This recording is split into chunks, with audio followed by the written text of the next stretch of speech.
le bilan de cette équipe de François Chénaud, pour le citer, normalement on cite pas ses adversaires, mais bon.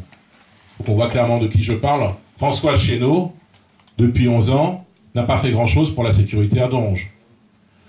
François Chénaud, depuis ces dernières semaines, là, découvre quasiment qu'il y a de l'insécurité à Donge et fait donc un certain nombre d'annonces. Sont la délibération qu'il y a eu au dernier conseil municipal, là, en 25 septembre, je crois. On y était avec Maxime, on a vu un vote à l'unanimité pour augmenter les moyens de la police municipale, pour augmenter les moyens contre l'insécurité. On a vu un vote qui a été unanime. C'est-à-dire que tous les groupes, la majorité ou ce qu'il en reste, hein, parce qu'il y avait des adjoints, il y avait au conseil municipal là, il y avait plusieurs adjoints qui étaient absents, par exemple. Ça veut dire qu'ils ne soutiennent pas tellement la politique du maire au passage.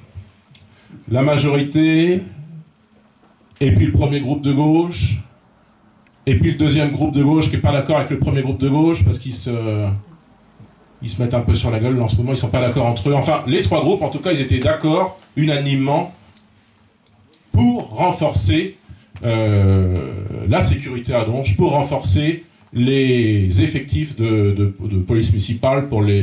Ils étaient très contents qu'il y ait l'armement de la police municipale, qui est aussi une chose que nous demandons depuis longtemps, mais qui existe depuis peu de temps. Il y a eu un vote unanime pour ces questions-là. Sauf que les problèmes d'insécurité, ils n'ont pas commencé le 25 septembre 2025. Ou ils n'ont pas commencé durant cet été, ou ils n'ont pas commencé l'année dernière. Ça fait au niveau national, et donc je ne fais que répercuter cette triste dynamique. Ça fait une dizaine d'années qu'il y a maintenant une insécurité qui est en fait une forme d'ensauvagement de certains territoires, des territoires qui décrochent. Ça fait maintenant une dizaine d'années que nous récupérons un certain nombre de personnes dont nous ne sollicitons pas forcément la venue, qui viennent de certains quartiers, de Saint-Nazaire notamment, et qui contribuent à cette insécurité-là.